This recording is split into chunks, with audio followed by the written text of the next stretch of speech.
सोचिए, क्या ऐसा हो सकता है कि कागज के एक टुकड़े पर किया गया एक साइन किसी देश की किस्मत को दशकों के लिए बदल दे? आज हम एक ऐसे ही समझौते की कहानी में उतरेंगे जिसने एक ग्लोबल इकोनॉमिक पावर की भविष्य की पूरी कहानी ही दोबारा लिख दी। तो सवाल ये उठता है कि आखिर हुआ क्या था? ये सिर्फ कोई इकोनॉमिक सवाल नहीं है, ये एक कहानी है, एक चेतावनी है कि कैसे ग्लोबल पॉलिटिक्स और पावर का खेल लाखों लोगों की जिंदगी पर असर डाल सकता है। चलिए, कहानी की शुरुआत करते हैं 1980s के दशक से। उस वक्त दुनिया की इकोनॉमी के स्टेज पर समझिए दो बड़े खिलाड़ी थे। एक तरफ था अमेरिका, जो अपनी इंडस्ट्रियल ताकत खो रहा था, और दूसरी तरफ था जापान, जो एक ऐसी ताकत बनकर उभर रहा था जिसे कोई रोक नहीं पा रहा था। अब देखिए, इन दोनों देशों के बीच टेंशन बहुत ज्यादा थी। अमेरिका का ट्रेड डेफिसिट मतलब व्यापार घाटा आसमान छू रहा था। क्यों? क्योंकि अमेरिकी लोग जापानी कारें और इलेक्ट्रॉनिक्स जमकर खरीद रहे थे। वहीं डॉलर बहुत मजबूत था, जिससे अमेरिकी सामान दुनिया के लिए बहुत महंगा हो गया था।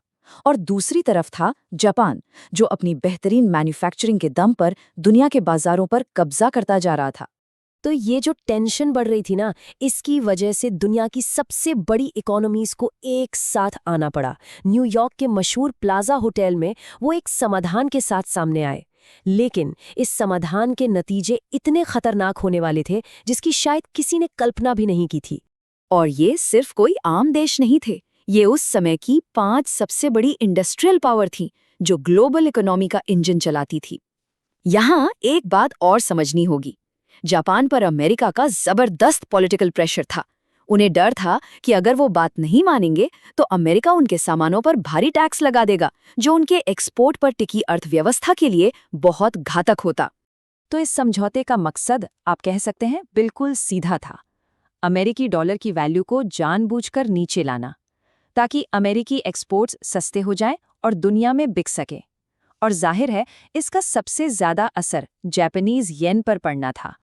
और असर हुआ, लेकिन ऐसा असर हुआ, इतना तेज और इतना ड्रामाई कि शायद किसी ने सोचा भी नहीं था। डॉलर को कमजोर करने का ये दाव जापान के लिए पूरी तरह से उल्टा पड़ने वाला था। जरा सोचिए, सिर्फ 2 साल के अंदर जापानी येन की कीमत डॉलर के मुकाबले 2 गुनी से भी ज्यादा हो गई। ये कोई छोटा मोटा एडजस्टमेंट नहीं था, ये एक इकोनॉमिक सुनामी थी जिसने जापान की पूरी अर्थव्यवस्था की नींव हिलाकर रख दी। 1 मिनट के लिए सोच कर देखिए, एक जापानी कार कंपनी को रातों रात अपनी कारों की कीमत दुनिया के लिए डबल करनी पड़े। कौन खरीदेगा? ठीक यही जापान के साथ हो रहा था, लेकिन बहुत बड़े पैमाने पर। उनकी जो सबसे बड़ी ताकत थी, उनका एक्सपोर्ट, वही अचानक उनकी सबसे बड़ी कमजोरी बन गई। पर जापान ऐसे ही हार मानने वालों में से नहीं था। उन्होंने पलटवार करने का फैसला किया। और उन्होंने जो किया ना, उसने एक ऐसे आर्थिक राक्षस को जन्म दिया जिसे वो खुद भी काबू नहीं कर सके। देखिए, ये कैसे हुआ। सबसे पहले बैंक ऑफ जापान ने इंटरेस्ट रेट्स को लगभग 0 कर दिया। मतलब पैसा उधार लेना बेहद सस्ता हो गया। फिर लोगों और कंपनियों ने इस सस्ते पैसे से फैक्ट्रियां नहीं लगाईं, बल्कि उन्होंने जमीन और स्टॉक खरीदना शुरू कर दिया। क्यों? इस उम्मीद में कि वो जल्दी अमीर बन जाएंगे। और इसी लालच ने एक ऐसे विशाल बुलबुले को हवा दी जैसा इतिहास ने शायद ही पहले कभी देखा था। ये सुनने में बिल्कुल पागलपन लगेगा, पर ये सच था। हालात इतने बेकाबू थे कि एक वक्त पर टोक्यो के इंपीरियल पैलेस के नीचे की जमीन की कीमत कैलिफोर्निया स्टेट की पूरी रियल एस्टेट से भी ज्यादा थी। ये एक सपनों की दुनिया थी जो पूरी तरह सट्टेबाजी पर टिकी थी। लेकिन ये जो सपनों की दुनिया थी, ये हमेशा तो नहीं चल सकती थी। अब हकीकत का सामना करने का वक्त आ गया था, और वो सामना बहुत बहुत क्रूर होने वाला था। और फिर 1990 में पार्टी खत्म हो गई। जमीन और स्टॉक की कीमतें धड़ाम से नीचे गिरी। जो लोग कल तक कागज पर करोड़पति थे, वो रातों रात दिवालियां हो गए। उन्होंने अपना सब कुछ खो दिया, लेकिन उनका कर्ज वो बना रहा। जापान की ग्रोथ की गाड़ी पूरी तरह से पटरी से उतर गई।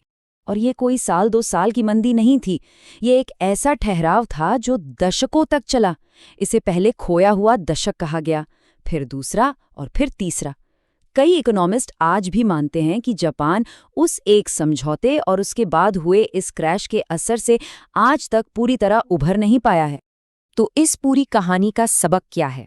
ये हमें ग्लोबल पावर के बारे में एक बहुत ज़रूरी और कड़वा सच बताती है। जापान ने अपना वादा तो निभाया, लेकिन उसकी कीमत बहुत बढ़ी। बहुत विनाशकारी थी। ये हमें याद दिलाता है कि इंटरनेशनल इकोनॉमिक्स में कभी-कभी एक कलम तलवार से ज़्यादा ताकतवर हो सकती है। तो प्लाजा अकॉर्ड की कहानी हमें एक बहुत मुश्किल सवाल पर लाकर छोड़ देती है। जब एक देश के पास दूसरे से कहीं ज्यादा ताकत होती है, तो क्या उनके बीच कोई भी समझौता सच में निष्पक्ष हो सकता है, या फिर कमजोर पक्ष को हमेशा कीमत चुकानी ही पड़ती है? ये एक ऐसा सवाल है जो आज की ग्लोबल इकोनॉमी में भी उतना ही मायने रखता है।